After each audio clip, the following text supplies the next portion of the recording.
has not yet signed up, you can do so right here.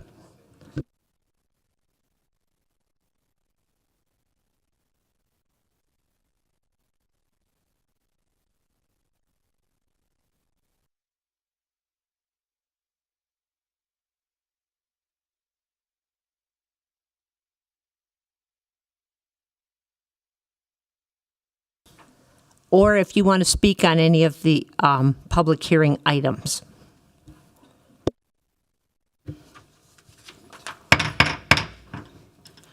Good afternoon. Welcome to the regular meeting of Business Inspection, Housing and Zoning Committee for April 16, 2024. I'm Jamal Osman and I'm the chair of the committee.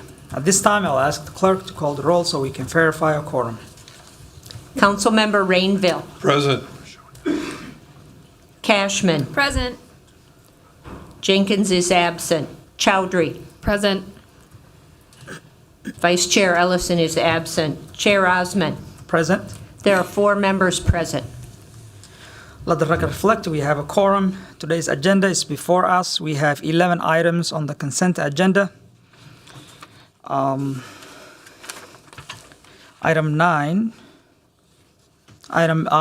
agenda item 9 through 19.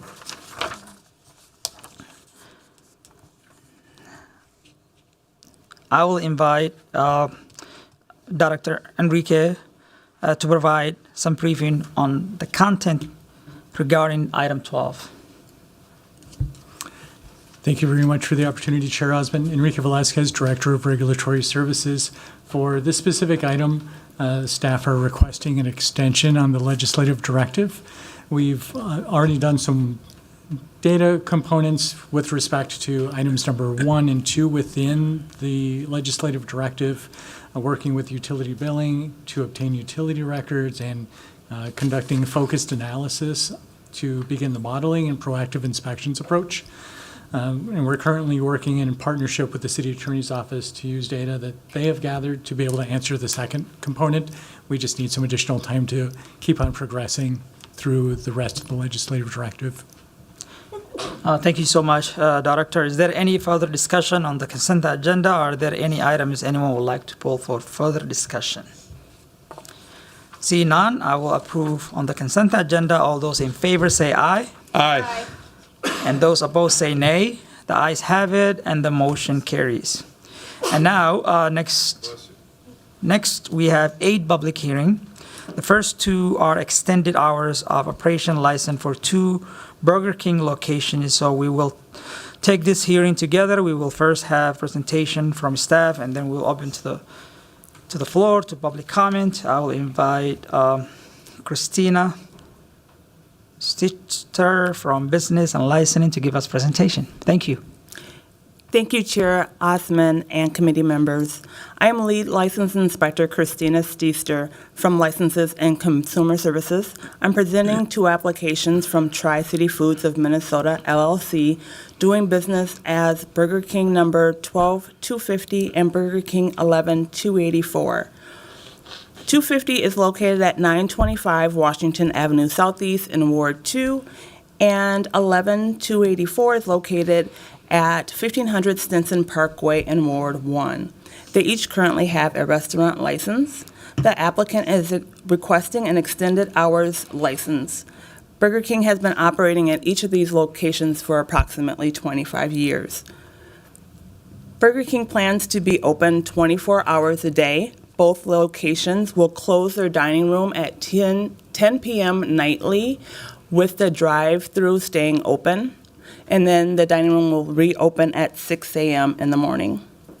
On April 9th, 4 public hearing notices were sent to property owners within 300 feet of the premises for the Stinson location, and 10 public hearing notices were sent to property owners within 300 feet of the premises for the Washington location. Notices were also sent to the Northeast Park Neighborhood Association, Northeast Chamber of Commerce, Councilmember Payne's office, as well as the Prospect Park Association, Dinkytown Business Association, and Councilmember Wansley's office. A review of any complaints, 311 complaints, or police calls did not reveal any significant issues concerning the business or issuance of a license for either location. The Licenses and Consumer Services Division recommends approval of an extended hours license for both Burger King locations. This concludes my presentation. At this time, I will stand for any comments or questions you may have. Thank you so much for your presentation. I'm going to proceed to open the public hearing. Are there any speakers on this item? No one is signed up to speak, Chair Osman. Seeing none, I will close the public hearing. Are there any questions or discussions from the committee members? Councilmember Rainville. Thank you. Is there someone that wanted to speak? I'll defer to the public. Burger King? I Would close- you like to reopen the I- public hearing? Yes, I'd love to reopen the public hearing, and sir, you have 2 minutes. Good afternoon. My name is Mario. Thank you for having me. I'm here to just be present and let you know that we've been in the area for quite a few years, and that's what I'm here to answer any questions. We're not taking any questions, but thank you so much for your comment. And now I will close the public hearing and call Councilmember Rainville. Thank you, Mr. Chair. Ms. Steesher, I'm just wondering, these are, in particular, I'm thinking about the Burger King on Stinson Boulevard. It's a big parking lot, and when we allow 24-hour service, are there any provisions they're making to make the parking lot secure? Is that part of the license?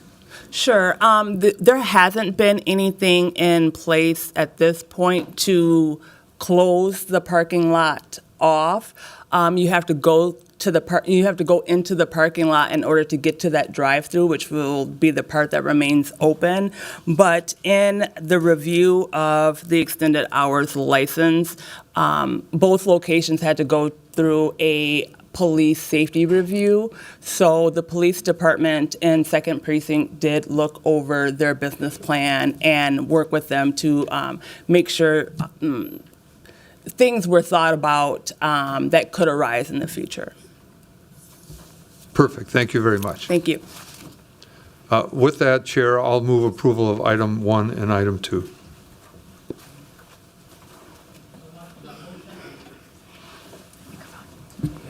Thank you. With that motion, all those in favor say aye. Aye. And those opposed say nay.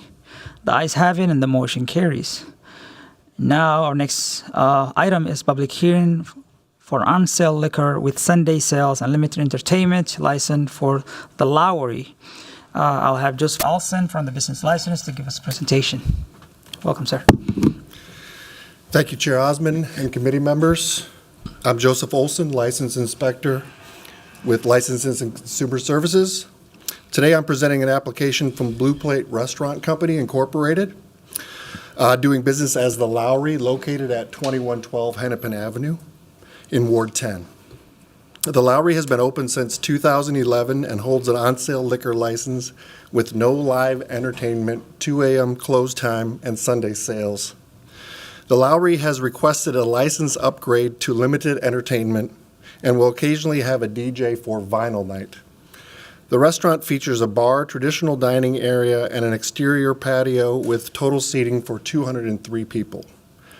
On April 8th, 90 public hearing notices were sent to property owners within 600 feet of the premises, and notices were also sent to the Lowry Hill Neighborhood Association, the Uptown Business Association, and Councilmember Shugtai in Ward 10.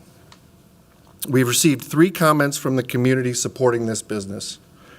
There have been 0 complaints, 311 calls, police calls, or any other significant issues related to this business. The License and Consumer Division recommends an approval of the on-sale liquor with live entertainment, with live entertainment license. Limited entertainment, This concludes my presentation. At this time, I will stand for any comments or questions. Thanks. Thank you so much for your presentation. I'm going to proceed to open the public hearing. Is there anyone here to speak? Patrick? Hi, my name is Patrick. I'm a manager at the Lowry, and we wanted to create an event, something fun and different, and just let our guests and the neighborhood have just an enjoyable time, create a fun atmosphere for them. Thank you so much for your. Are there anyone here to speak? All right. Seeing none, I will close the public hearing and call Councilmember Cashman. Thank you, Chair Osman, and thank you, Joseph, and also Patrick for coming to speak. So the Lowry is in Ward 7, not in Ward 10, and I am such a fan of this restaurant, and I'm really excited to support and the DJ night, vinyl DJ night, and for more opportunities for businesses along this corridor, especially given the Hennepin Avenue reconstruction that's been going on, and definitely businesses along this area need all the patronization and support from community members that we can get at this time. So thanks for being innovative, for bringing more to the neighborhood, and I'll move approval of this item. Thank you so much, Councilmember Cashman. And Patrick, thank you so much for coming. It's a great place that I take my family to, and great breakfast. And with that motion on Councilmember Cashman, yes, before that, I will call Councilmember Allison. If it's appropriate to the committee, I'd like to be marked as aye on all the items that we voted on so far tonight, and then I will be voting aye on this. So thank you to the Lowry. That's all. Thank you. On that motion from Councilmember Cashman, all those in favor say aye. Aye. And those opposed say nay. The ayes have it, and the motion carries. All right. On the next item is a public hearing on sale liquor with limited entertainment and Sunday sales for Lynette. I will have Lisa Chamler from the Business License to give us a presentation. Thank you. Thank you, Chair Osman and committee members. My name is Lisa Schmeller with Business Licensing. I'm presenting an application from TBMB Restaurants, LLC, doing business as Lynette, located at 3753 42nd Avenue South in Ward 12. The applicant is requesting an on-sale liquor with Sunday sales and limited entertainment license. If approved, they intend to reinvent the casual neighborhood restaurant by offering elevated craft cooking, featuring a diverse menu for all dietary restrictions, including New York-style pizzas, fresh pasta, hummus, shareable vegetable plates, and rotisserie chicken. They will also offer wine and cocktails to complement the various entrees. There'll be seating for 106 indoors and 44 on a private patio. Indoors, they'll have pre-recorded music, TVs, and occasional live jazz bands. Outside on the private patio, there'll be speakers playing low background music. Hours of operation are Sunday through Thursday, 7 a.m. to 11 p.m., Friday and Saturday, 7 a.m. to midnight. The exterior patio will be daily 8 to 10 p.m. On April 9th, 2024, 147 public hearing notices were sent to property owners within 600 feet of the premises. Notices were also sent to Longfellow Business Association, Longfellow Community Council, and Council Member Chowdhury. We have received 8 responses from the public, all in support, but they also had concerns regarding lack of parking, the hours of operation, and speakers on the patio. These concerns were shared with the applicant. A review of 311 calls and police calls found no significant issues concerning the business. License and Consumer Services Division recommends approval of an on-sale liquor with Sunday sales and limited entertainment license. This concludes my presentation. At this time, I'll stand for any comments or questions. Thank you. Thank you so much for that presentation. And now I'm going to proceed to open the public hearing and call Michael Anderson.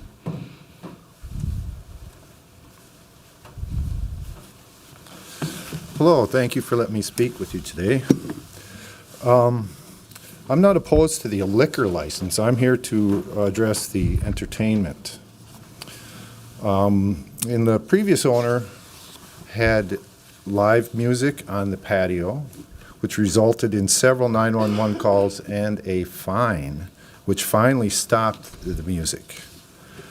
I live approximately 100 feet, a little more than 100 feet away from the Lynette. And speakers on the patio, I believe, should be a non-starter, as that is currently against the Minneapolis city ordinances. There are ways that they can use speakers on the patio. They can apply for a permit for limited use, limited days. What they're saying here is they're going to have music on the patio, and their patio is open from 8 till 10, so that's 14 hours a day that we'll have to listen to music. I don't know if any of you have heard a car coming down the street. You hear the boom, boom, boom of the loud music, and then it continues and it goes away. Well, imagine that car's parked in front of your house 14 hours a day. As I said, the liquor license doesn't bother me. I welcome Lynette. I think it's a great addition to our neighborhood. We need something like that in our neighborhood, a good restaurant serving good food. It sounds from the presentation that she gave, it sounds like there's going to be good eating. It's just the noise. They also state that they're going to have any number of musicians, any number. 1's a number, 30's a number. Any number of amplifiers. Again, that's how many? What have they done to mitigate the noise from 60 people singing with amplifiers and DJs? I haven't heard anything about that. So I would ask that you take a hard look at the entertainment.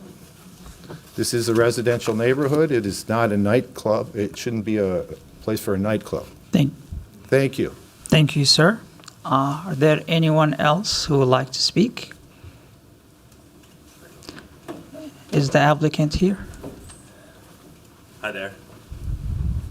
I'm Travis Service representing Lynette.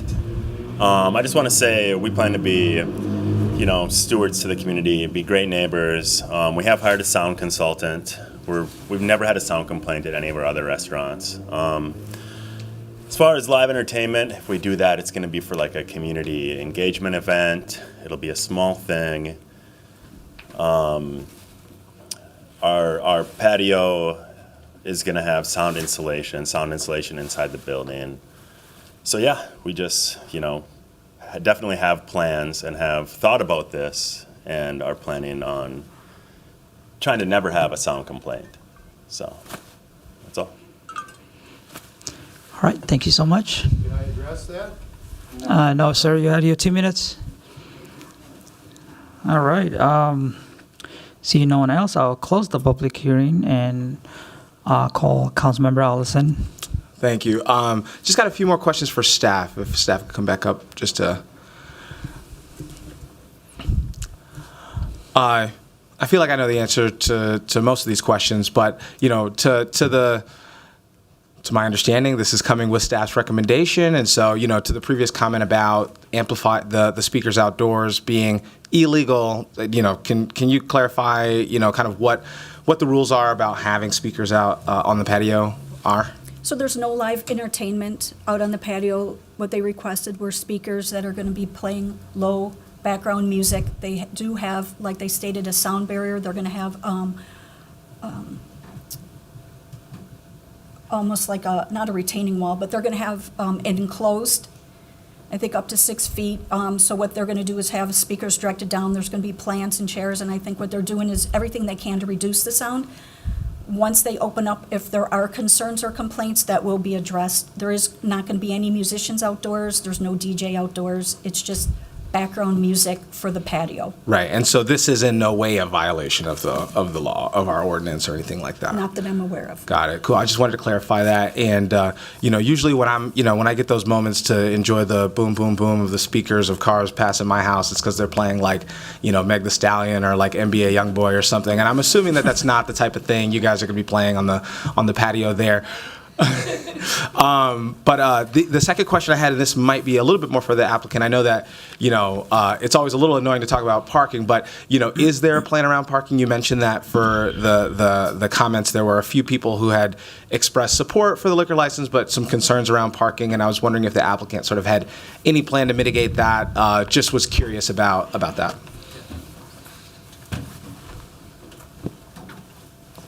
Yeah, something that we are concerned with as well. We do have our back parking lot where we have 8 spots, and we are talking with Sadio, the owners of the clinic across the street, which closes at 5 every day, which is, you know, what we would consider to be our prime hours. Obviously, like, lunch will be hopefully busy for us, but definitely we're more concerned with the evening, so. So potential partnership with the neighbors, you've got a few spots of your own. Yeah. And then, then street parking will kind of manage the rest of that. Yep, hopefully, yeah. Cool. Well, that sounds good. That's all the questions that I had, and I'm happy to turn it over to my colleague here. All right, thank you, Councilmember Chowdhury. Thank you, Chair Osman. I just wanted to give a huge congratulations to Lynette, Billy, Travis, and Ben. This is such a big deal. I'm really excited to see this restaurant be a part of the neighborhood. It's right across from the iconic Riverview Theater. It's my neighborhood, and I just know that it is a very walkable, connected neighborhood. So having an option like this to be a part of 38th and 42nd is a big deal. And I also just want to acknowledge it's pretty daunting to come to City Hall when you've made it this far, and you've just done a great job being here. And I just know that you all will be great stewards of this spot. I know you're Southsiders that are close by, and you care a lot about this community deeply. I also would love to shout out that these owners have had a restaurant in the past that was named one of the 50 best restaurants in the country. So thank you for bringing such a wonderful asset to our ward. I'm looking forward to the community building and just the joyfulness that we'll have in the space. And I know that neighbors have been anticipating since 2021 when the Riverview Cafe closed what would be in this spot next. So I'm looking forward to connecting with you and other neighbors in the area too, just so we can be good stewards and liaisons of the area and just the partnerships that we'll have in this space. So thank you so much for coming here today, and congratulations again. And I will move this for approval. Thank you. I think you were misled on some of these things Right, concerning the laws. thank you, sir. 389-105, a daytime permit. Public hearing. For outside sound. Public hearing is closed, sir. Thank you so much. On that motion for, yes. Councilmember Osmond, I'll just note, I am very willing to connect with you. We can make some time one-on-one. I'd love to hear you out. Thank you, Councilmember Chowdhury. On that motion, all those in favor say aye. Aye. Those opposed say nay. The ayes have it, and the motion carries. Our next public hearing to approve is rental hall license for, the name Itasca Event Gallery. We'll hear the presentation. Thank you so much. Go ahead. Good afternoon. Thank you, Chair Osman and committee members. I am District Supervisor Max Cervantes, Licenses and Consumer Services. I'm presenting an application today for my Itasca Event Gallery owned by Jason Vogel, doing business as Itasca Event Gallery. The address for the business is 702.5 North 1st Street, Unit 150, located in Ward 3. The applicant is requesting a rental hall license. The Itasca Event Gallery is located inside of the Itasca building. If approved, the business intends to operate a rental hall for rental to the public for private invitation-only events, such as weddings, corporate events, graduations, retirement celebrations. The operations will be inside only with no live entertainment. The proposed hours of operation are Sunday through Thursday, 6 a.m. to 1 a.m., Friday through Sunday, 6 a.m. to 2 a.m. They have indoor seating for 100 and no outside space. On April 5th, public hearing notices were sent to property owners within 300 feet of the premises. The building of the business was also posted. Notices were sent to the Northrup Neighborhood Association, the Warehouse District Business Association, and Councilmember Rainville. We have received 5 comments from the community, 4 in support of this application, 2 from the public, 1 from the Condo Association for the building, and 1 from the neighborhood group. There was 1 response with concerns regarding potential noise, guest behavior, and livability issues. I was updated by this resident with concerns an hour ago that they met with the applicant and their concerns were addressed to their satisfaction. The Licenses and Consumer Services Division recommends approval of a rental hall license for Itasca Event Gallery. This concludes my presentation at this time. I will stand for any comments or questions. Thank you so much. Now, I'm going to proceed to open the public hearing, and I have a list here. I'll call Jason Fogal from Northrup Ward 3. Good afternoon, council members. Super excited to be back. I don't know if you all remember me. I was here about 9 months ago. You approved a liquor license for me for Underground Leaf and Vine, also in the Itasca building. It's doing amazing. Community support's been just unbelievable. We're actually getting ready to expand, which you might see in the next couple hours or maybe next meeting. But the back half of the building was not usable or hadn't been used in years. And so just thought it was an amazing location to have, small events, the weddings, corporate outings, birthday parties, and let them see the beauty of the Itasca building. Thank you so much. Next person is Andrew Morrissey. Good afternoon. My name is Andrew Morse. I'm a resident of the Itasca. I'm also on the board of the North Loop Neighborhood Association, as well as the board of the Itasca building itself. I stood here a year ago in support of Jason opening the liquor store. That has been fantastic so far. It's really more than just a liquor store. It's sort of a community meeting place. And I'm here to support the expansion into the meeting hall. I think it's a great idea. It's a nice little room. North Loop needs affordable, small meeting spaces like this, and so that's why I offer my support. By the way, even though I am chair of those two organizations, I'm speaking as a private individual today. Thank you very much. Thank you for your comment. Next person is Richard Rubinstein.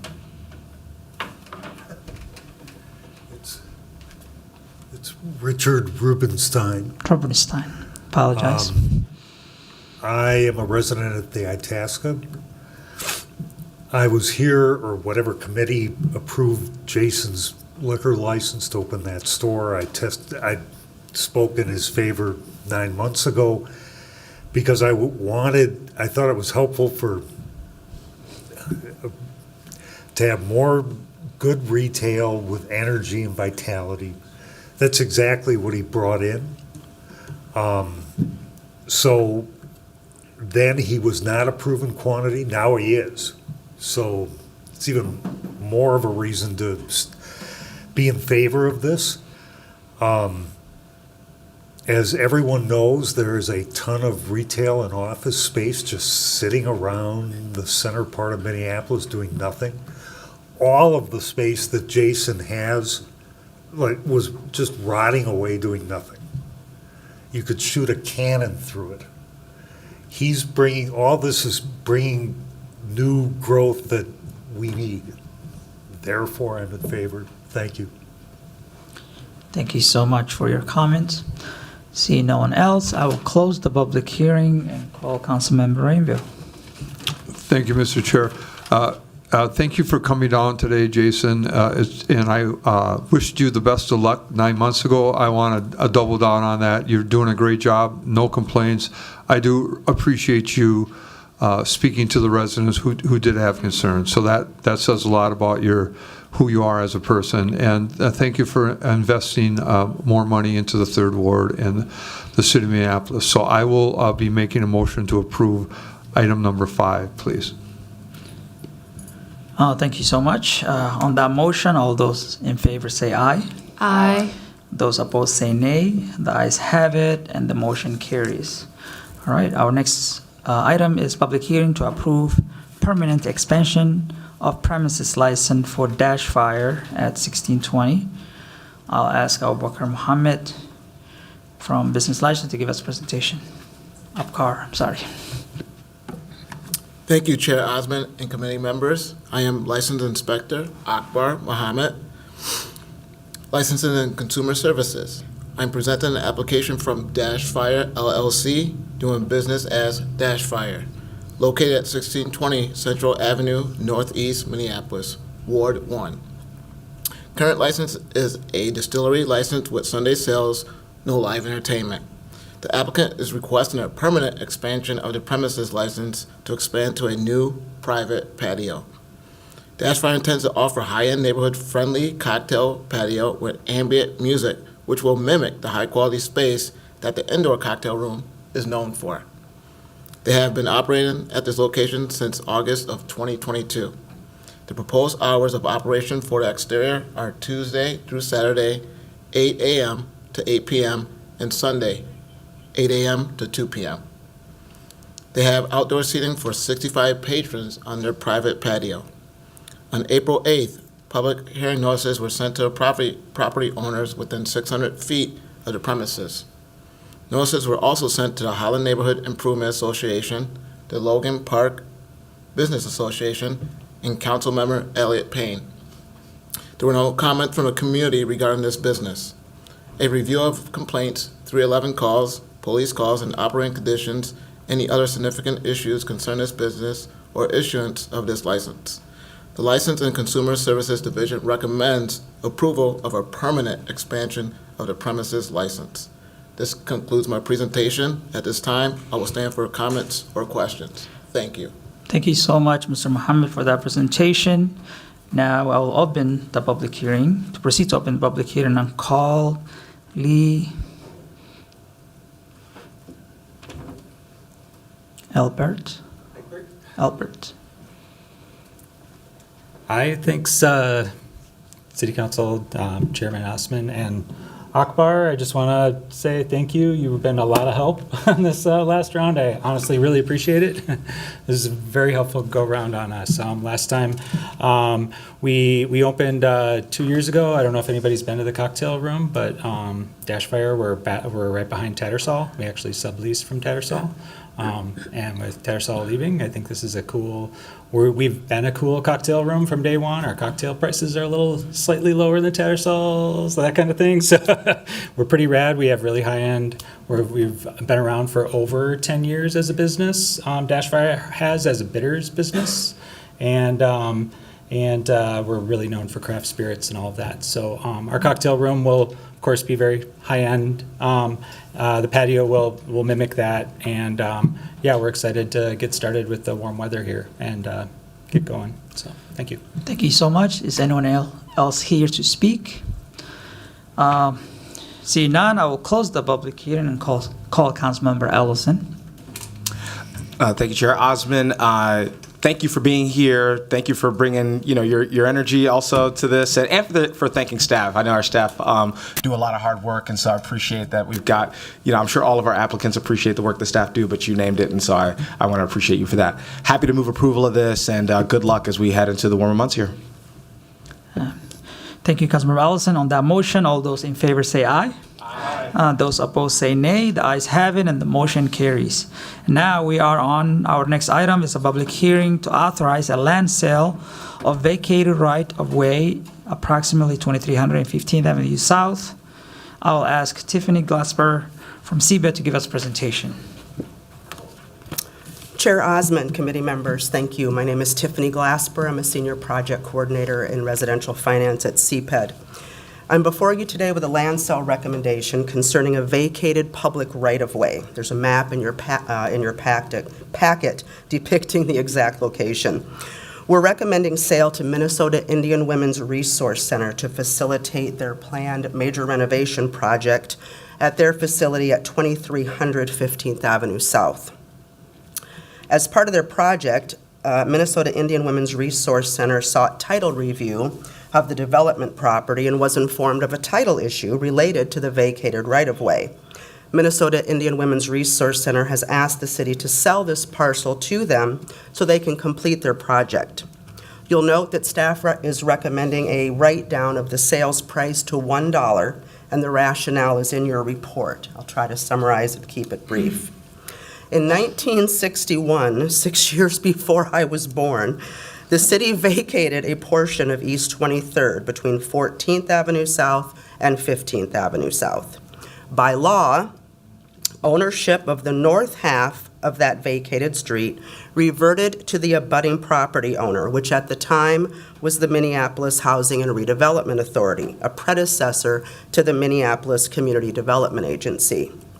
30 years later, 1991, MCDA sold its property, including most of its ownership in the vacated East 23rd Street, to the Minneapolis Public Housing Authority. However, it retained title to a portion of the property consisting of the east 136 feet of the south 15 feet of the northern half of the vacated street, again, as shown on your attached map. In 1992, MPHA issued a deed for this parcel to the Minnesota Indian Women's Resource Center, which owned the property south of the vacated street. The deed did not legally convey ownership of the remainder of this parcel to the Minnesota Indian Women's Resource Center because MPHA did not have title. In 2004, the city reorganized its development functions pursuant to state special law and city ordinance and transferred most of MCDA's projects, authority, and property to the newly created Department of CPED. As part of that reorganization, Council passed Resolution 2004 R-459, transferring all of MCDA's interests in real property, including this parcel, to the city. The city is selling this property in its as-is condition.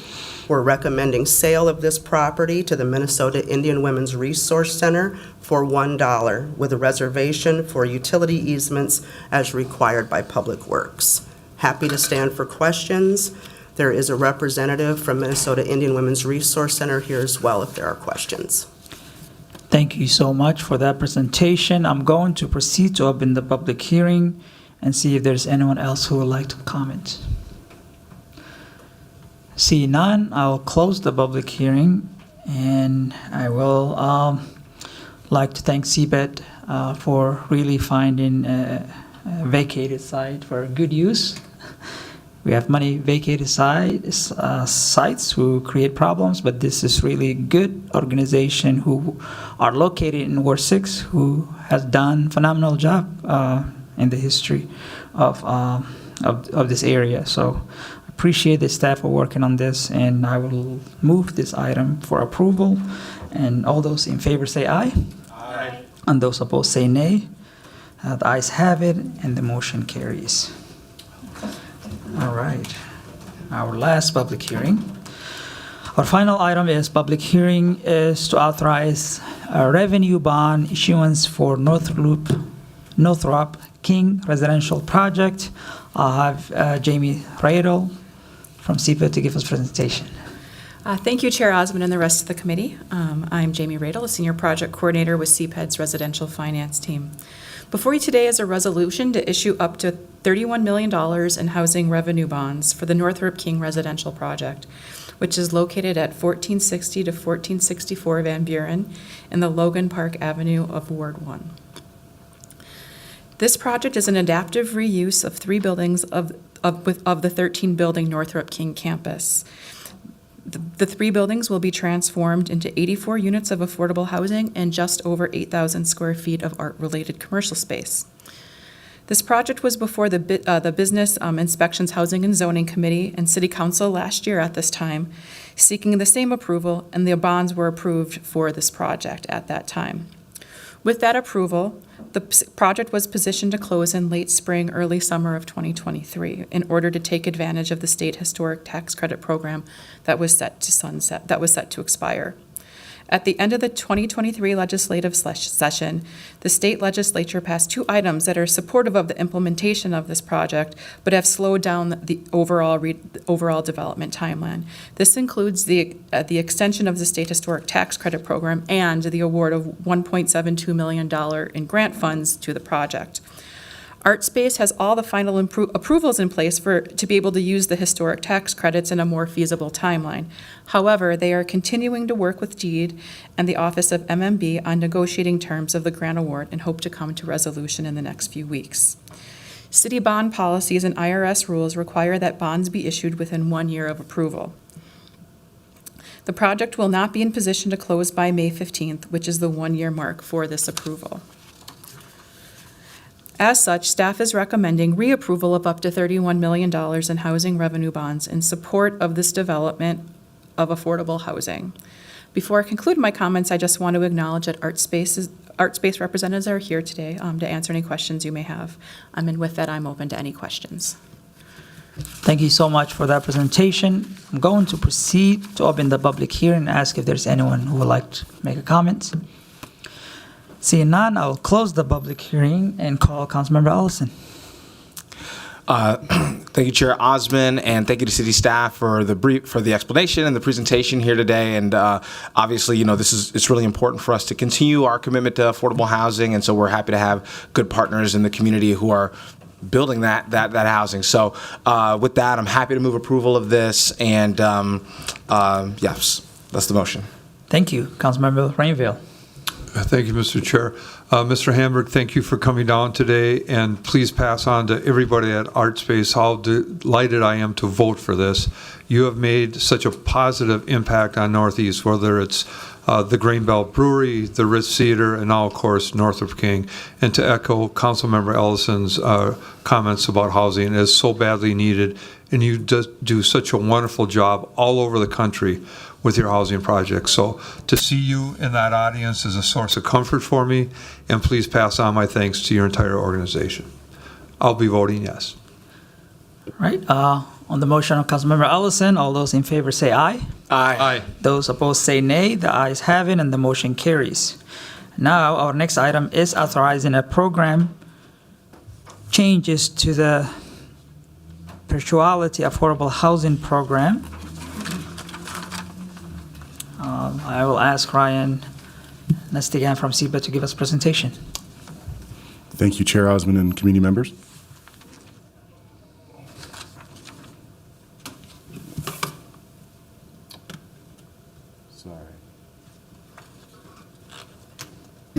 All right. So I'm Ryan Nestigan. I'm a senior project coordinator in the CPED under Residential Real Estate Economic Development team.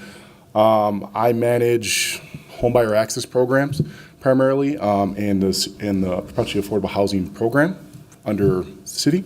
So before I discuss the changes, I wanted to kind of highlight what is Perpetually Affordable Housing and some background on it. So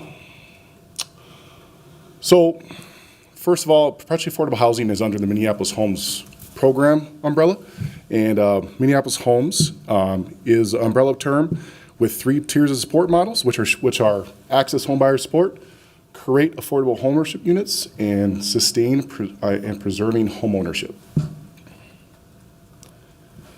So Minneapolis Homes has centered the comprehensive plan goal of eliminating racial disparities in homeownership. Disparities is due to centuries of public policy in our country that have excluded Black, Indigenous, people of color, or BIPOC communities from assessing wealth. In 2020, the city conducted a study to quantify eliminating these racial homeownership disparities. The study showed that to eliminate racial disparities in homeownership, the city would need to help 13,000 Minneapolis BIPOC renters become homeowners. So as part of the study, city staff made changes to the Minneapolis Homes program. Those changes are investing more in deeply and lasting homeownership programs, diversifying those models available to serve those renters. So this slide, this chart illustrates total units approved before and after the Minneapolis Homes program changes. This is based on 2018 to 2020 and then 2021 to current. So as the table shows, the approved units for under 60% area median income, or AMI, increased by 105 units after approval, evidenced by the green bar. The next slide illustrates the ownership models approved comparison. So same comparison, 2018 to 2020, and then 21 to post changes show that by the green bar, the model perpetually affordable housing model increased by 125 units based on like a difference of, I want to say, 58%. So increased from 8% to 58% post those changes. So what is perpetually, it's a big word, sorry, a lot of T's, or not only one T, perpetually affordable homeownership. So perpetually affordable homes markets homes at a reduced price to home buyers at a specific income level at initial purchase. The assistance provided in this model stays with the home, maintaining affordability for subsequent home buyers. The models under the perpetual affordable umbrella are shown here. I'm here to discuss specifically the City of Minneapolis model, which was created based from 2020, going back, based on community feedback, that influenced the creation of this model to ensure community values were represented, like ownership of land, and the value isn't based on appraisals, and the homeowners in this model can kind of track their fixed rate of return based on a 2% compounded annual interest growth per year. And it's currently administered by City Lakes Community Land Trust and Build Wealth Minnesota. So they're the ones that handle all the home buyer sale with our program. So a little background, City Council approved the city model under the Perpetually Affordable Housing Program in 2020. After that approval, city staff contracted with qualified administrators, finalized the program manual, completed the home buyer curriculum, and as of today have 8 projects that equate to 13 units approved for development as of right now. So now to the changes. So the changes that, as part of the creation of the home buyer curriculum that we're doing with our qualified administrators, it was brought up that the model needed 2 adjustments. The first, the annual equity gain under the city model wasn't sufficient at 2%. So we reassessed it by comparing income and home values in the Minneapolis market since the program was approved by council. The change that we're recommending is changing that 2% to 2.5%, which is only a 0.5% increase. And then the second change is adding a capital improvement policy that will provide additional credit to homeowners at resale under the city perpetually affordable housing model for improvements they make to their homes while owning the home. It has 2 paths. The first path is appraisal-based, that is adding square footage that is supported with an appraisal like ADU, an addition. And the second is a significant systems upgrades. This provides 50% of the cost to complete a significant systems improvement within 5 years of completion, like installing a high-efficiency furnace is the best, or upgrading the roofs from like asphalt to a higher quality roof material. So here's an example of a CDPH example for a home buyer. So it's a household of 4 earning less than 6% area median income or $74,520. The home has a market value of $300,000. The family only qualifies for a $200,000 mortgage. And through our model, they will be able to receive $100,000 in perpetually affordable housing affordability assistance. So at initial purchase, the loan terms for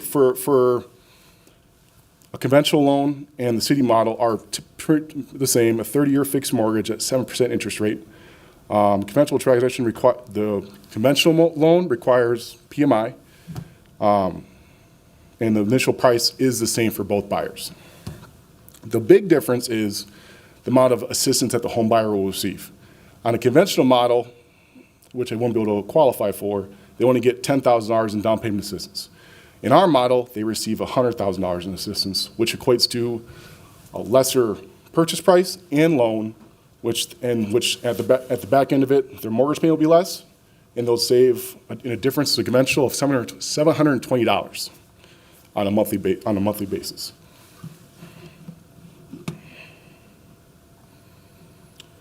So at resale, after 5 years, with the current model, it shows the difference between the market, the current model, and the City Lakes Community Land Trust model, and the recommended change, the recommended change would increase the estimated wealth built from the current model at 2%, and it wouldn't require additional investment from the city. As well, based on feedback, the current model at 2% doesn't compare positively towards the City Lakes Community Land Trust model, because as you can see, the total wealth built for the land trust model is $76,000, versus the current model, it's a $6,000 difference. But if that half a percent increase at resale, that it's off by $1,700, so it's a little more positively comparable to it.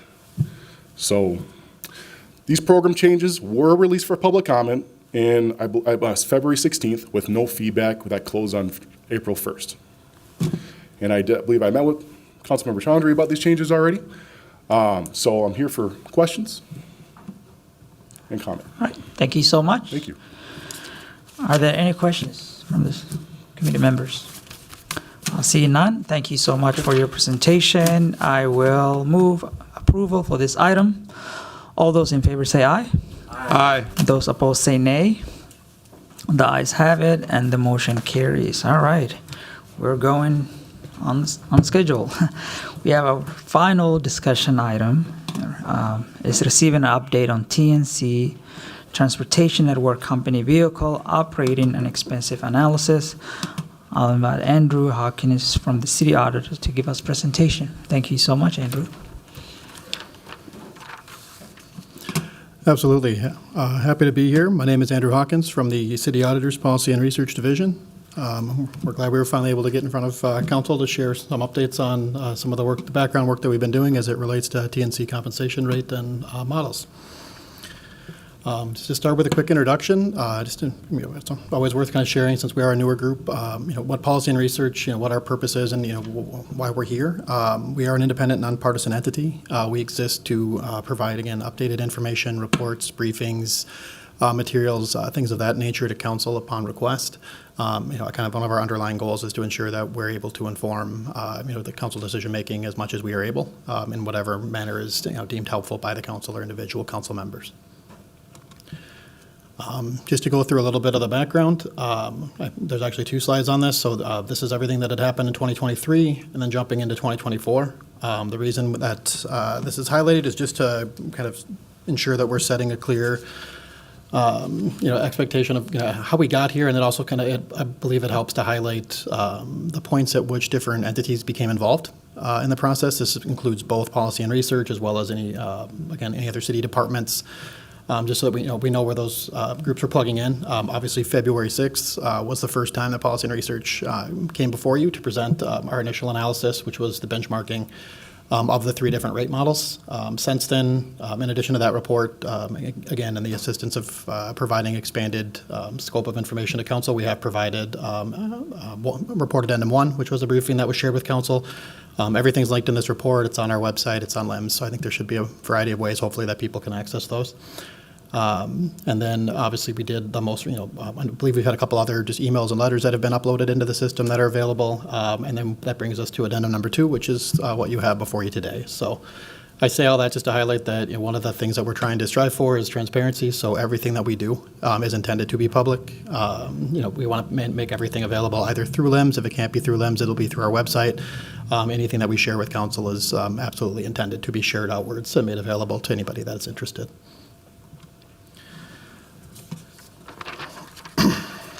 Moving into our analysis, this, obviously a lot of this stems in response to the state report from the Department of Labor and Industry on TNC. We engaged in conversations with them after that release with kind of the hope of being able to obtain some of the underlying data, with the goal of just expanding the detail that was available to council members, just so that we understood sort of what went into this, and like how were some of these calculations reached. I do want to make it clear that none of this work is intended to be viewed or received as, again, refuting that report in any way. That report can exist on its own. This is just intended to provide, again, that kind of underlying detail so that we can have kind of an increased scope of discussion about some of the various factors that go into any of these calculations. Again, whether something might be high, whether something might be low, and just sort of understanding kind of what levers impact cost in a variety of ways. The decision that was reached, just kind of based on the timelines that we had and what was available, some of the underlying data that was used for the report that we were able to obtain was provided by the Metropolitan Airport Commission. This was vehicles that were registered as TNCs, so as Transportation Network Company vehicles.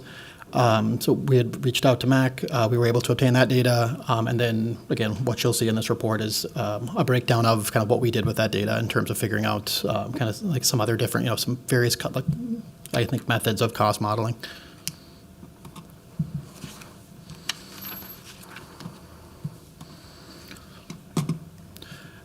To start, just with our vehicle expense calculations, what was shared with us by MAC, it was the make, model, and year of vehicles. We received a total of 10,360 vehicles in that data set that were registered for operations at the Minneapolis-St. Paul International Airport.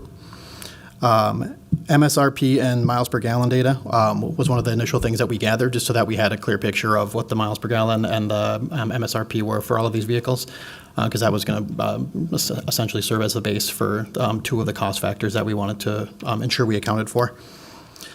We did select vehicles with a model range of 2020 to 2024 for that expanded breakdown. I believe the vehicles in the set there's some that go all the way back to 2006. There's actually a handful that are outside of kind of the ranges of what we could find for any TNCs. They do have limits depending on the category in terms of what years vehicles can be. Obviously, the higher you go in terms of having the most opportunities as a driver to qualify for the most categories, it's generally a newer vehicle and a bigger vehicle. Once we had that data, we then looked at auto loan financing interest rates in terms of calculating what the various cost factors would be to reflect drivers with average, good, or excellent credit ratings. Next, again, both in the interest of transparency and just ensuring that we're sharing as much as we can, in order to do these calculations, it required a number of assumptions, which we just wanted to run through. Drivers with 2020 or newer purchasing vehicles, we did use the manufacturer's suggested retail price, understanding that this is usually at the higher end of what an individual would pay for their vehicle. I can't imagine there's a lot of people going in and voluntarily paying more. The reason that we did use that is that's one of the few consistent cost points for a vehicle where you don't have to factor in, again, individual bargaining skill or other environmental factors. It generally it'll be the same for a range of vehicles. So we did choose to use that, again, acknowledging that that will generally be on the higher end of the spectrum for what an individual paid for the vehicle. The other reason that we elected to go this route in terms of using the newer vehicles was just there has been a tremendous amount of fluctuation in the used car market in the last several years. A lot of that due to just supply chain issues that stemmed from the COVID-19 pandemic. And I think, again, kind of back to the MSRP point, looking at used vehicles at any given time does require kind of having to compensate for, again, I think a lot of environmental factors, again, cost of fuel, recalls on certain vehicles, as well as just, again, individual, I think approaches with buying a used vehicle, whether it's from a dealer, whether it's from an individual, and things of that nature. In terms of the repayment cycles, we did look at both 36, 48, and 60-month repayment cycles. So again, using 2020 also allowed all of the vehicles we were looking at to fall within that higher end of the financing length.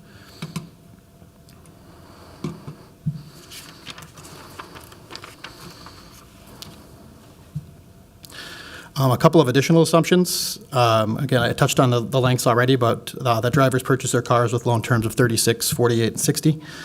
The reason that we selected these ones was, one, so that it fit within our timeline of 2020 or newer, but also looking at the state report and the average price they had and the average cost they had, and trying to replicate that. It did seem like the model that they had used fell within somewhere between this 36 and 48 month range in terms of being able to come out to the cost that they had calculated in the report.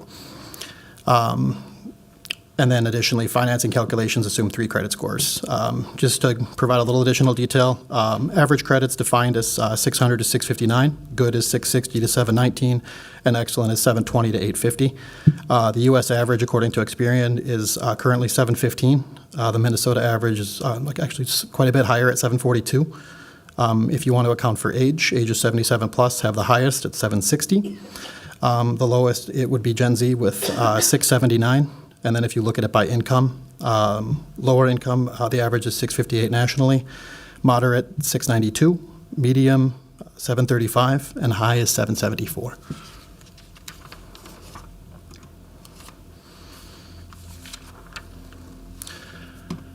The next 2 slides are going to mirror each other, and this was just to highlight the expense factors that went into the Minnesota Department of Labor and Industry study. It was vehicle acquisition costs, licensing, registration fees, taxes, gasoline cost, maintenance, insurance, cell phones, and cleaning. Again, some of these can vary, so in the interest, again, of the timeline that we had and just ensuring that we're operating in areas where, again, if we don't have enough to, I think, concretely establish a different rate, we went with the rates in the report. There's certainly some subjectivity to all of these as far as, again, maintenance can be unpredictable, insurance can vary based on drivers, cell phone plans are a range, and then cleaning also can range wildly depending on, like clientele and a variety of other things. So for the purposes of our report, we focused on vehicle acquisition costs and the cost of fuel. This slide, again, I know it's a lot on there, it's just taken directly from the report and intended just to lift up the language that was used in the DLI report as far as what they looked at. Again, some of the differences where they went one direction and we elected to go another. They did look at vintage year groups of 2016, 18, 20, and 22. They also used prices for those vehicles to do their estimate. I think another area that was different was that they used the data from MAC to establish, I think, the different categories, but then used essentially average prices for the categories and not necessarily for the specific vehicles themselves, which is something that we tried to account for. In ours, we did use 8 categories. Similarly, for us, it was for cars, there was both compact and midsize. For SUV, it was subcompact, compact, midsize, and full size. And there were also individual categories for minivans and electric vehicles.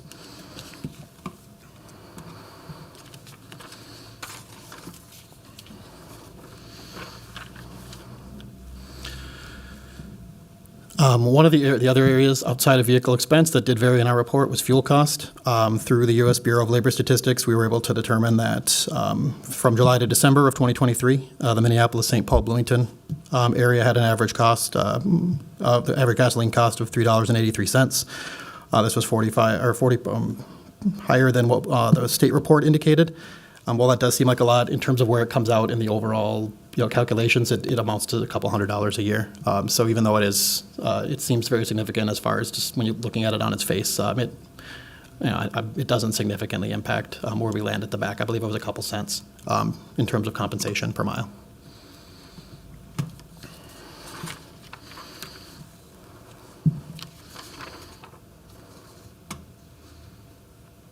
Hang on, sorry. Lastly, just to ensure, I know this has been an area where there's been some either confusion or just definitely understandable discussion. Adjusting costs for P3 scale and or benefit cost. So we tried to follow, again, in the interest of facilitating discussion, kind of in the context of the state report, as well as the other reports that have been done in some other areas of the country, including Seattle, which served as kind of one of the foundations for community planning and economic development's initial recommendations to council. Included that benefit cost. So the way that these break down is you have a P3 scaled cost and you also have a benefit cost. So for the tables that you'll see shortly, there is that P3 shared scale cost, and then there's also going to be the benefit cost, which includes, it can include a variety of factors, including sick and safe time, paid leave, health insurance, retirement savings, and unemployment insurance.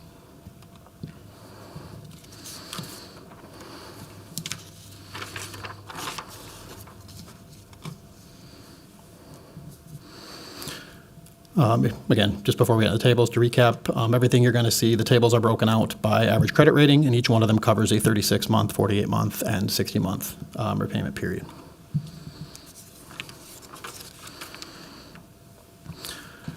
First, to begin, we started with the, again, an individual with average credit. The current interest rate on that would be 12.38%.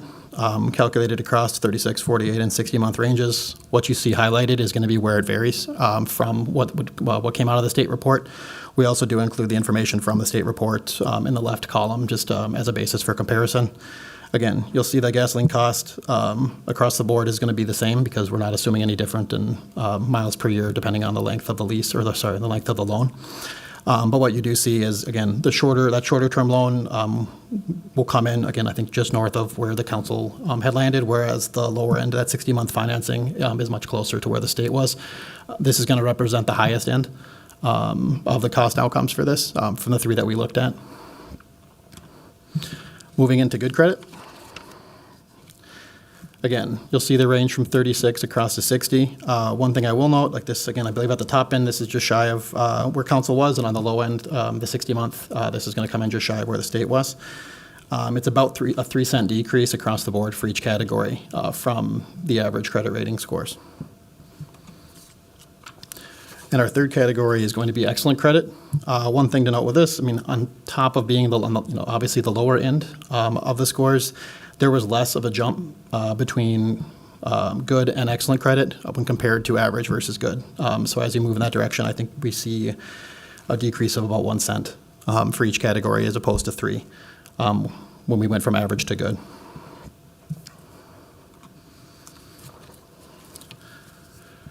A couple of additional notes. I know one of the things that we'd heard in terms of potential areas for exploration was looking at the rental options and leasing options. This is definitely something where I think more information would be very valuable. We weren't able to get enough to come to any conclusive decisions, but just based on the costs that are listed, there's some areas where I think clarification would help with any, calculations of a final cost. Also, there's additional questions such as like the impact of renting on being able to deduct business expenses. I think there are situations where you can deduct the cost of vehicle or vehicle operations and annual taxes. If you rent, I believe it might negate that option. And lastly, I won't read through all of these, but I did just want to note, again, like the work that we're doing is just one part of all of this. It's not intended to be, again, the be-all, end-all. This isn't something where, we expect to come forward, lay this out, walk away, and we never discuss this again. So just kind of in going through all of this, I think our intent was to build out the detail available in the data set so that, we've had understandable questions about, have we asked people this, have we asked this? And I think from our side, with anything that we do, whether it's TNC or whether it's the housing report or whether it's childcare, which is coming forward, I think, the next week, we want to be able to ask informed questions. And so I think by having a better grasp of this underlying data set and the impact that the various interest rates, loan terms, vehicle type has on the overall compensation model is very, very helpful to being able to ask a little bit more detailed and informed questions. So just kind of going through these were just some that we were pulling out as we were going. And then lastly, our work on this certainly does not happen in a vacuum. So I just want to make it clear, kind of similar to the timeline, that there can always be multiple parties engaged in this. We are always welcome to input from if anybody else has information that wants to engage. We're always more than happy to have additional conversations, and just because we're working on this, it certainly does not preempt or preclude any other parties, from taking on, components of this work in support as well. With that, I will stand for questions. Thank you so much, Andrew, for that presentation. I would like to recognize Councilmember Palmisano has joined us on the diocese. Are there any questions for Andrew? Mr. Chair, I can wait. I'm not on this committee, but I put myself in queue. I'm sorry. Are we using the queue, or are we just using? We're not using the queue, but yes, go ahead. Thank you, Mr. Chair. Mr. Hawkins, typically this is in a staff reports narrative, but it's not. So can you clarify for me how we got to the point of having this additional report? Your earlier slides show a timeline, but I don't recall this report request coming to council for approval. Absolutely. Councilmember Palmisano, Chair Osman. So this, again, I'm kind of recognizing that as we're continuing to kind of build out the scope, of, I think, services and how policy and research can help the council. This came in the form of, I think we received enough questions after our initial presentation that the decision was made just to do an addendum, just to ensure that we were putting out something that would answer all of those questions. This was kind of an extension of that, and I know there was a discussion of whether or not something should go through a formal process, but I think the scope of this one was, again, narrow enough and the timeline was short enough that the decision was made just to, like this could be something that was just viewed as in response to questions from council and in response to a report that had already come forward. Thank you for that. It did come together really quickly, but I do also want to be clear that there was no vote. And these are decisions of the body, and PAR is supposed to be a resource of the body. So I just want to be clear, we never took a vote as to whether or not this type of analysis was a good idea after the state's very long, fulsome report on it.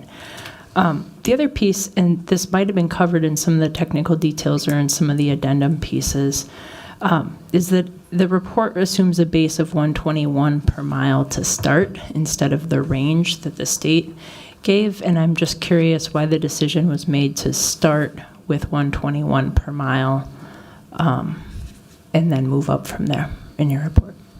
The state rate reflects what was in the tables in the state report. We try to kind of model the table in a similar fashion so that people could see the breakdown of costs. For our purposes, there wasn't an intent to start at a certain amount and to get to anywhere. It was simply looking at, after we looked at the state report and the available financial data, we were able to figure out, again, that the range was between 36 and 48 months for that loan term. So we decided to look at what the impact would be, since the state looked at used, to look at what the new vehicle impact would be. And being able to break that down on using a weighted average and the actual vehicles that were in the TNC data from the Metropolitan Airport Commission. Additionally, one of the other reasons we used new was that there's an assumption made in the state report of 35,000 miles being put on vehicles. So again, if we extrapolate that out, I believe there's 2016 was the low end, or the old end of the range in the state report. If we're focusing, for most of the discussions around this will focus on drivers that are considered full-time.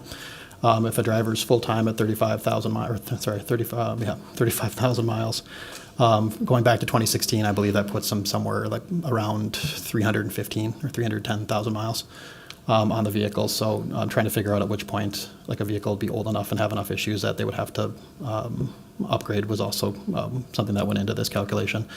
So again, I don't know that, or actually I do know that there was no intention when we started, nor was there any kind of suggestion from council that we start at a certain point. It was simply trying to kind of look at the way that the state had approached this and just see if, using the information that we had available, if we could sort of build out a base that kind of helped to demonstrate in some more detail, as opposed to the state kind of coming back with, here's an amount based on, the averages that we got from a range of vehicles, which is kind of what we had been trying to get initially. So we basically were trying to recreate a version of that data. I see. Another one of my questions was, could you help us understand why you felt the state's consideration of financing costs is inadequate? And I think you in part just said so. But for example, the state accounts for $870 a month for financing a vehicle, which seems pretty generous to me. But we're contemplating compensation for someone to pick up a $1,200 a month car payment with this as a job that's being calculated on minimum wage, and that just seems like a lot.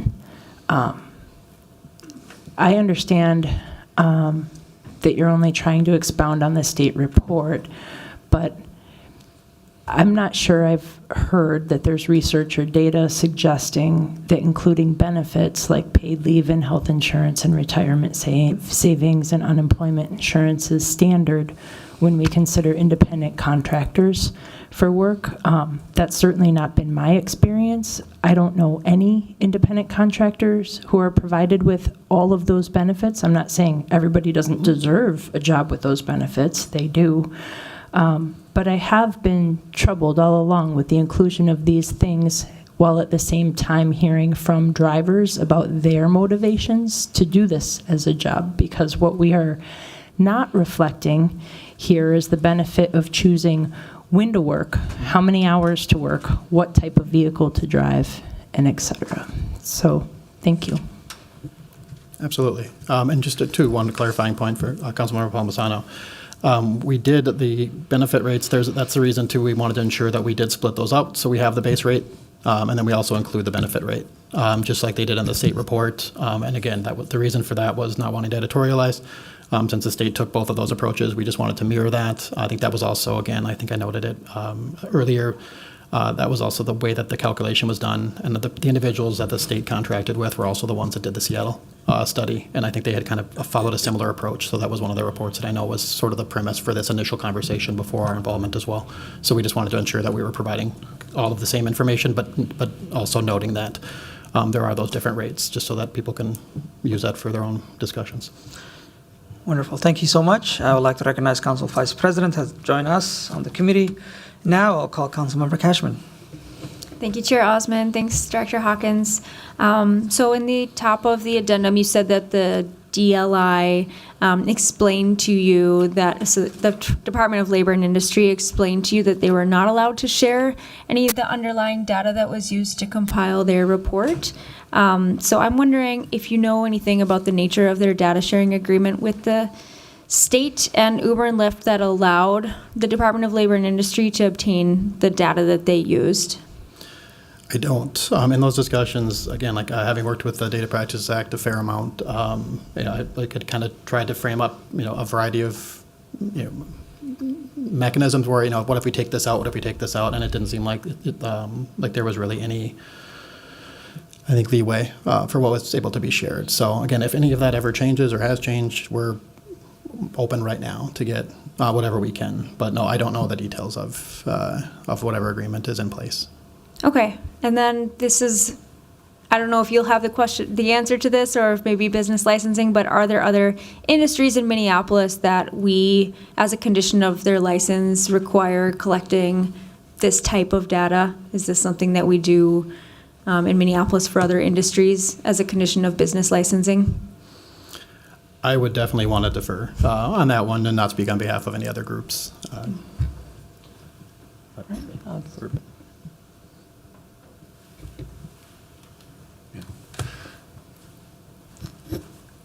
That'd be great, Yeah. CPED. Yes, Dr. Amy, go ahead. Thank you, Chair Osmond. Thank you. So this specific level of data, we don't necessarily require from any other businesses, but there is data. We do compliance checks. We also, various other things that we look at as far as like, their entertainment level. Are they following those standards and those guidelines? So guidelines that are set forth, we request that information, whether or not they're meeting inventory or sales levels. But as far as this level of data, this is pretty much the only one that we've really gotten this deep in, but like we do keep track of certain entities, number of vehicles for like solid waste hauler or tree service contractors and such. So there are certain requirements for certain license types that are specific to its use that we do request. Okay, thank you. All right, thank you so much. I would like to recognize Councilmember Chowdhury. Thank you, Chair Osmond, and thank you, Mr. Hawkins, for coming before us and giving this presentation. Really appreciate the work that you've done with the rest of the policy and research team. I kind of wanted to start with asking a little bit about how you got to the place of making assumptions and why you thought that was a good place to go in terms of looking at looking at credit score, breaking that out, and then looking at financing. It's my understanding that one of the largest costs on drivers is vehicle acquisition when it comes to the per mile rate. So would love to just get a little bit of walkthrough on your methodology and why it felt like that was an appropriate way to go. Certainly, Chair Osmond, Councilmember Chowdhury. Again, the reason that we went with our assumption was to make sure that, again, we were clarifying kind of exactly why we were coming at something the way that we were and what assumptions were required in order for us to move forward in the data. The reason that we looked at new vehicles versus used was because was partly informed by, again, it was just a different approach than what the state used, so it provides some additional data. But I think mainly the survey that was provided to drivers in the state report, respondents had indicated a vast majority, I believe it was near 90%. I know there was some fluctuation based on a subsequent question where numbers don't line up, but still it was at least over 80% of drivers indicated that they owned or had purchased their vehicle. So that was why we had elected to essentially build out the data under the assumption that individuals are purchasing their vehicles. And yeah, again, just trying to kind of recreate, again, the state data and what loan terms that encompassed was why we went with the lower end. I actually believe that the average loan length right now in the United States skews more towards 6 years. But again, like generally used for business vehicle versus personal vehicles don't follow the same trends. And so we stayed with 3 and 4, but then we also did include 5, just as, again, like a higher end option. Just to show, again, what the impact would be. And the same thing with credit scores. We wanted to make sure that we covered the range of credit scores and just to demonstrate what the impact would be across the scope of loan terms in terms of what the total payment amounts were amassing to. Thank you. Just a follow up on that. You mentioned that the state, based off of the way that they looked at vehicle acquisition costs, they were looking over like a 3 or 4 year window. That's correct. Based on the amounts that they had in terms of the average loan payment and the average cost that they had come up with for vehicles, in order to recreate that, it ends up being somewhere between a 3 year and a 4 year term. And my follow-up question, just looking at the loan term, do you have any inclination within Minnesota or the metro, like if there is a stronger likelihood to finance for 48 months, 60, beyond that, somewhere in between. And then I have another follow-up on credit score, but I'll just start there. I think that was one of the things, I can't remember if it's called out in our questions section, but that was actually one of the things that we did kind of note is certainly worthy of follow-up, just to determine if there is some commonality as far as the loan terms, because that's not information that we had. I don't believe it was called out in the report either, but just to kind of pin down, is there like a general term that people are skewing towards. I do know in terms of the mileage, again, 35, so I mean, at 4 years, I think it's 170,000 miles. So, and like, so it's at a 4-year point, if you're a full-time driver, it's already starting to get higher. Again, as vehicle costs increase, the depreciation of the vehicle will increase, but also maintenance costs are going to become more significant as more miles are put on those vehicles, which is why we kind of boxed it in at 5 years.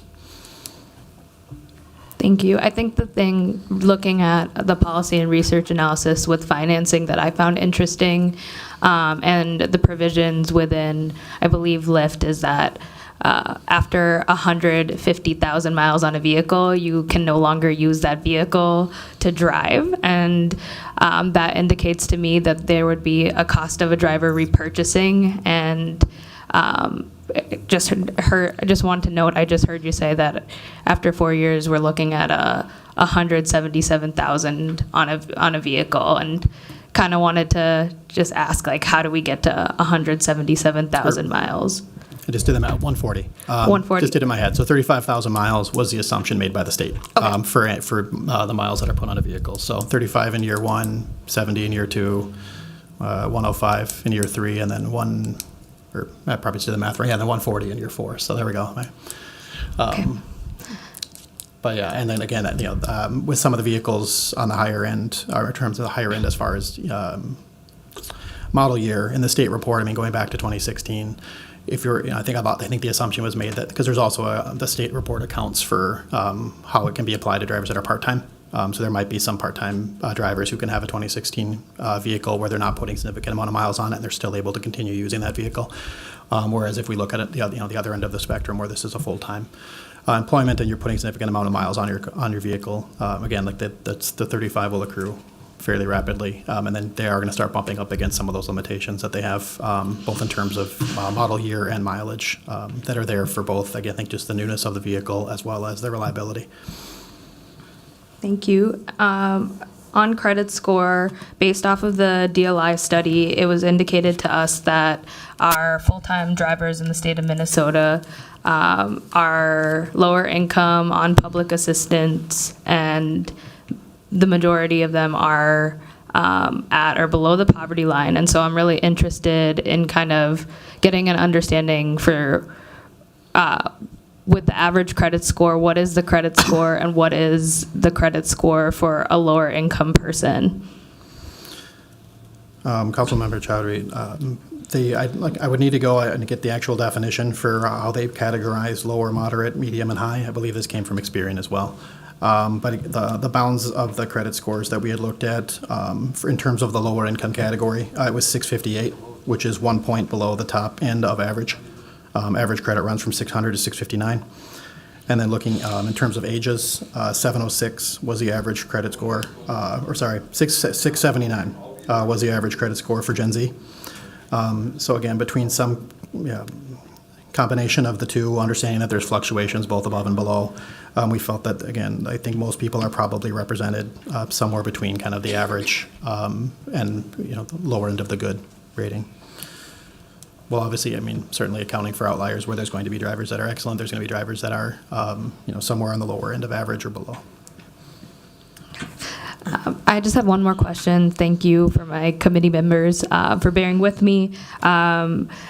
You used the Metropolitan Airport Commission's data on the vehicles that are licensed there. Just wondered if you could give some context on how that relates to rides in Hennepin County and Minneapolis. Certainly, so that was actually one of the things that we did note in our questions, where like being able to break, now that we have more of that information, being able to better understand exactly how it correlates to Minneapolis. I think would certainly hold some value. Additionally, though, from conversations with the state, it was indicated to us that, and again, I think it's reflected in the state's report, just simply the volume of rides that are accounted for by Minneapolis and Hennepin County. They felt that the TNC data coming out of MAC was probably fairly representative of Minneapolis itself. But again, if there are any discrepancies or similarities, that's certainly something that we had noted as being worthwhile, whether it's through drivers, through the companies, through whoever it might be, to ensure that we have the most reflective population.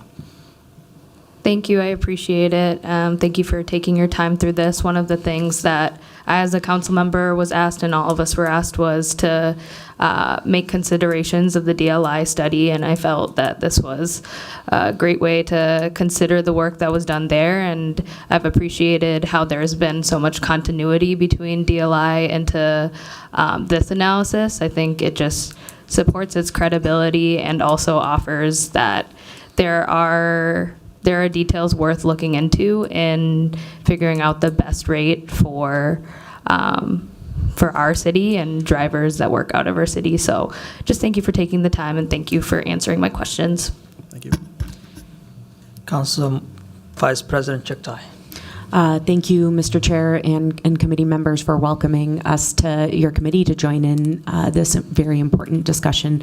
Really appreciate you having us and allowing us to ask some questions. My first one is actually for Director Hansen and Director Lingo. One of the questions that was asked earlier by Councilmember Cashman regarding licensure and entities or businesses that we license through our business licensing function. Do we ask others who receive different types of licensure for data or information about their practices as a part of that process?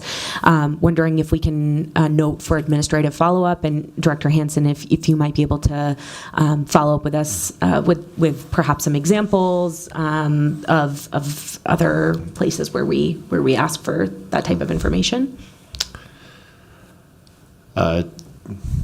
Chair Osman, Councilmember Chuktai, we absolutely can follow up. There's a number of licenses that of course, we have in the city of Minneapolis, and we want to make sure that depending on that license, we request different data. So we'd like to come back put it in writing for the council before the next council meeting, so that you guys can have the information that you need, because there are some data that we collect, but we want to also make sure that we're working with Mr. Hawkins here to make sure that that data is similar to what he has been proposing and reviewing in his report as well. So we work with PAR to make sure that you're getting the data that you need about what our current practices are in licensing. That would be really greatly appreciated. Thank you so much. Just one question for you, Mr. Hawkins. Really appreciate the presentation. I got a chance to catch a little bit of it on my way up. The addendum that you completed, just looking at some of these breakdowns and putting them in the Minneapolis context so we can better understand and consider additional pieces of information that are unique to our city. As I was looking at the breakdowns of credit and the average, good, and excellent credit ratings, I got to thinking about what do we know about TNC and taxi drivers, and what did we learn about their demographic information from the DLI study in the first place. And one of the things we know is that only 29% of TNC and taxi drivers are white, compared to 81% of all workers in our state. So the vast majority, about 71%, are non-white, 60% are Black. And what we also know about credit is that there are racial disparities with credit ratings that individuals have in this country. So we know for a fact that the lowest credit among a racial or ethnic group is for Native Americans, but that it's followed by Black residents and Hispanic residents right after. And so if we know for a fact that those who make up the vast majority of drivers also on average have lower credit in our city and across our country, then we can make some assumptions about what kind of credit ratings the average driver or even the median driver might have, and then what that means about the type of loan they would receive. And then, so to me, this addendum was most helpful in understanding that, excellent credit probably doesn't define the average driver. And so the type of loan that they're looking at when they're looking at vehicle acquisition costs is much higher. And so that's where this information was incredibly helpful to me. I wonder if that was a consideration that you looked at as you were putting together this addendum. Chair Osmond, Council Vice President Shuktai, absolutely. Again, absent the, absent like an actual data set to point to, where it was something that was concrete, like that, those are considerations that are all extremely valid. Again, like just to reinforce, with so much of this and with what our approaches are on a given topic, we pull from what we know. Having spent, over 7 years with federal student aid prior to joining the city, I've worked fairly substantially for obvious reasons with credit ratings and loan rates. So that, again, I think you're not far outside of, some of the things that have been noticed and were being addressed there. There are some significant disparities across different populations as far as loans that are available, financing terms, things of that nature. So I think that's something where, again, if we can build out, if we're able to build out that data, we'd absolutely be interested in, in coming back with some updated calculations as well. Wonderful. Thank you so much. And again, really, really appreciate your work and your presentation today. Thank you, Mr. Chair. Thank you, Council Member Cashman.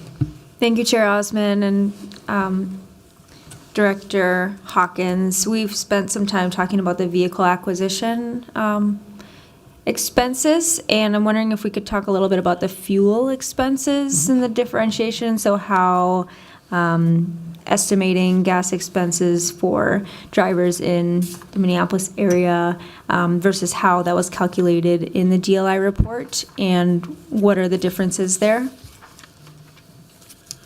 Chair Osmond, Councilmember Cashman, it's a good question. I know, if I can find my notes, I believe I broke that out.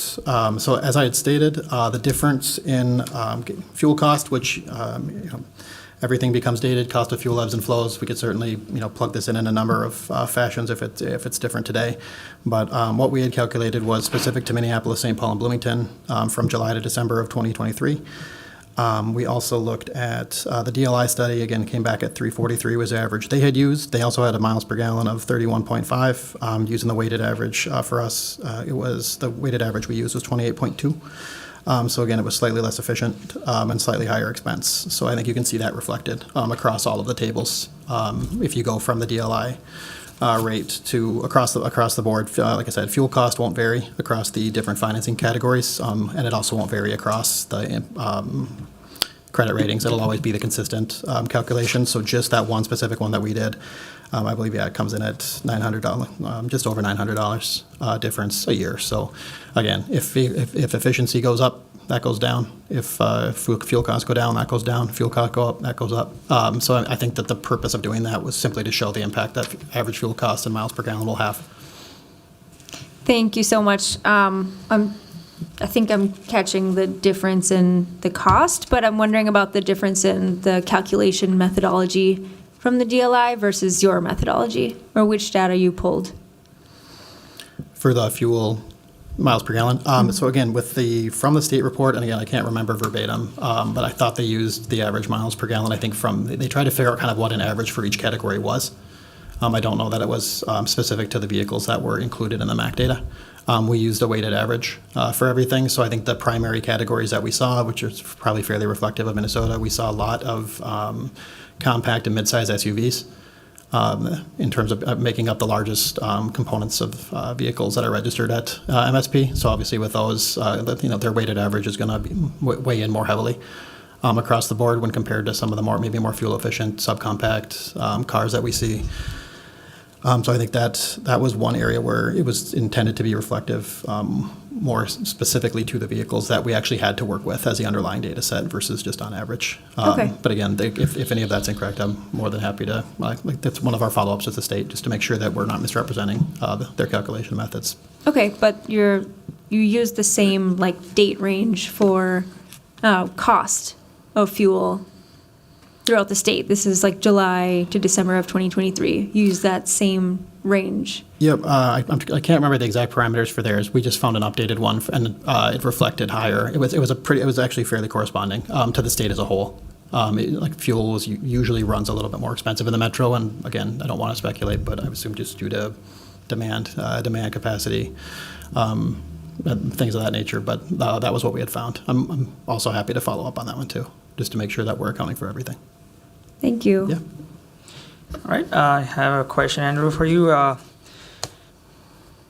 During your time of analyzing this, was there you or the state, was there any input from the drivers themselves?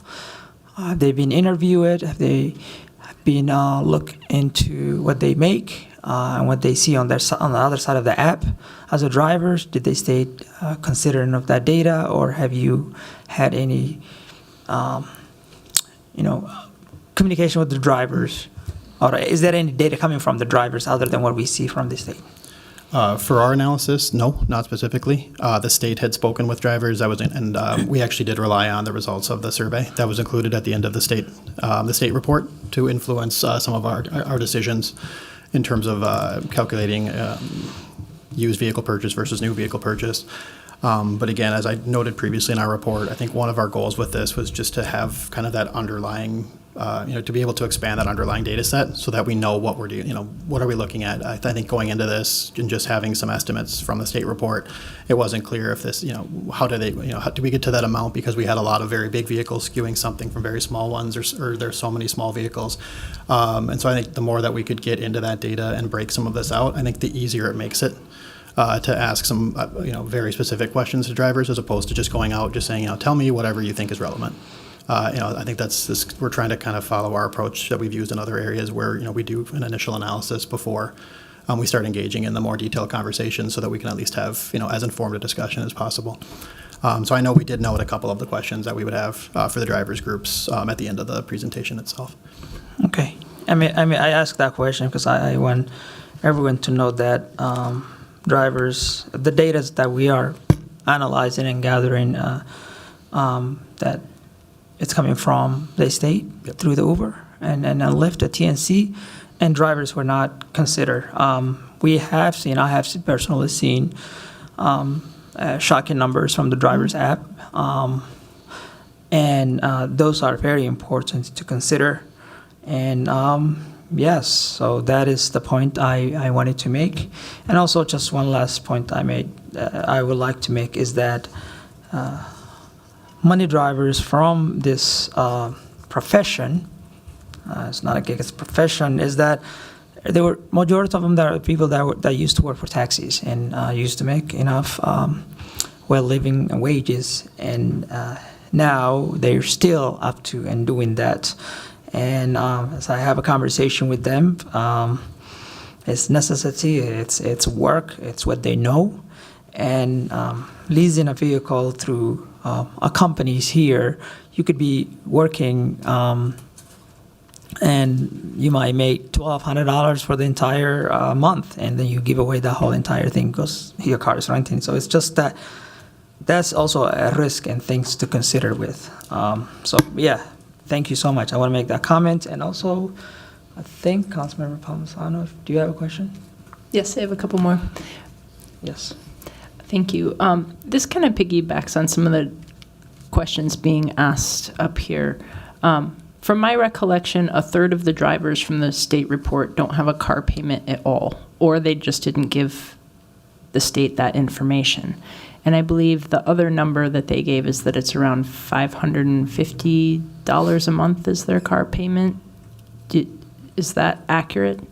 I can't recall the state report, but I remember there were a number that had said that their other vehicle was paid off.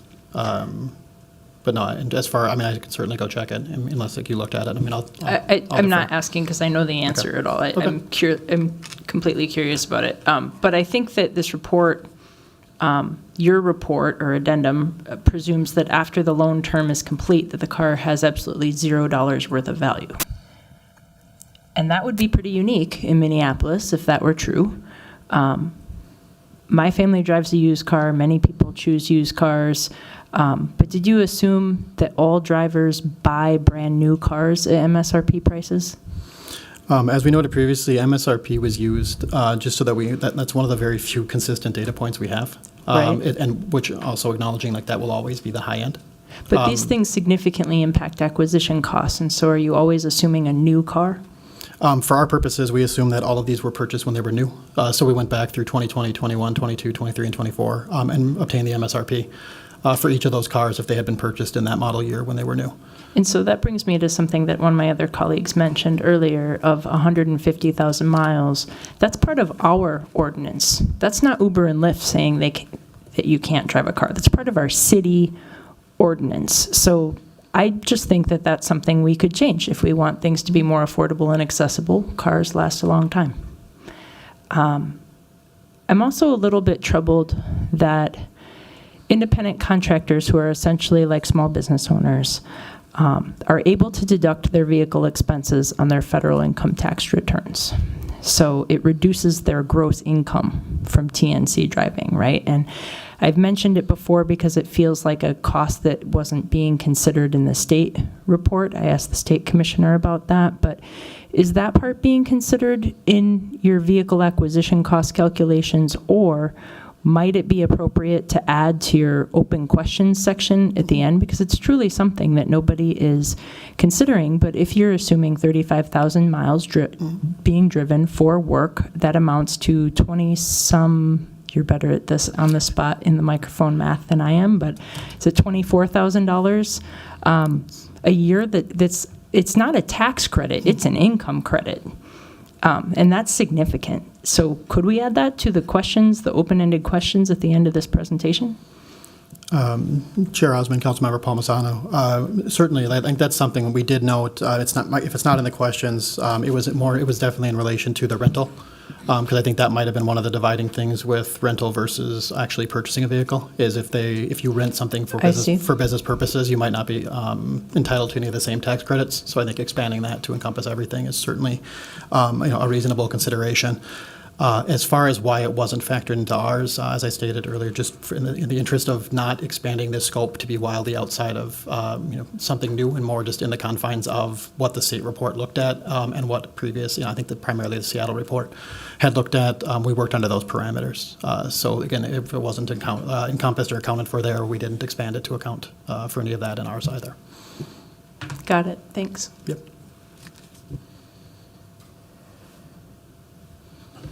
Councilmember Chuktai, do you have a question? Yeah, I just wanted to thank you, Mr. Chair, and just wanted to address the question that Councilmember Palmisano asked about, like the 1/3 of drivers in the survey responding that they had no car payments at all, and want to put that into context. So what it's about 10,000 drivers across the state that drive for TNCs and taxis. Of that, we know that about 60% are in Minneapolis. Now, the survey that DLI completed, the driver survey that they're talking about, was responded to by about, I think it says 1,827 valid responses. This survey in the first place did not go to all 10,000 drivers in the state. It went to those that are registered with the Airport Commission, which is, I think it's 7,600. So the vast majority, 3/4, are registered with the Airport Commission. Of those, 1,800 responded. So that's about it's a 24% response rate of the drivers that were given the opportunity to participate, but about 20% of all drivers in the state overall. Of that 20%, 30% said that they didn't have a car payment. But let's also keep in mind, and this was the subject of some conversation with DLI. What do we know about the drivers that did respond to the survey? Was it easier for people to fill out a survey, or were they more likely to participate because English was their primary language, even though the survey was made available in multiple languages? What was the response rate of drivers who completed the survey in other languages? Now, that all is information for us to keep in mind as context, not discrediting the survey, not saying it doesn't matter. It's actually really important that we saw, 1 in 5 drivers fill out a survey and tell us a little bit about the economic conditions that they were experiencing in their workplace. Councilmember Chowdhury. Yes. Thank you, Councilmember Osman. I just kind of wanted to note, with 150K miles per year, I would love to double check if that is actually within our policy, because Lyft and Uber have different requirements. Lyft is the only one that's requiring 150K miles for a vehicle that's 2009 or newer, and that's in the footnotes of the PAR analysis. So I just kind of wanted to note that there are different requirements for both Uber and Lyft, and it doesn't seem like, from what I'm reading, looking at both of their websites for their vehicle requirements, that requirement of 150K is adequately put on them by, I don't know, a governing body. It sounds like that's a requirement that Lyft has imposed on drivers for vehicle requirements. Chair Osman, Councilmember Chowdhury, one thing I will note, again, just in the interest of identifying transparency where it exists, the websites for both companies are actually very useful for doing that lookup. And I think the idea is that it serves for drivers to look up their own vehicles and determine what categories they do qualify for. And that was one of the reasons I think that we had included the vehicle category data from our side, so that, again, any party interested can start plugging those in and see what qualifies and what doesn't. As far as whether it's, again, like the top statuses are usually the black, and then it's comfort, and I'm actually shocked, there used to be like 3 and now there's a solid 20 for some of them. So See no one else. Thank you so much, Andrew, for your presentation and answers, and really making it clarifying that for all of us. I will ask the clerk to receive and file this presentation. Seeing no further business before us, with no objection, I will declare this meeting adjourned. Thank you all.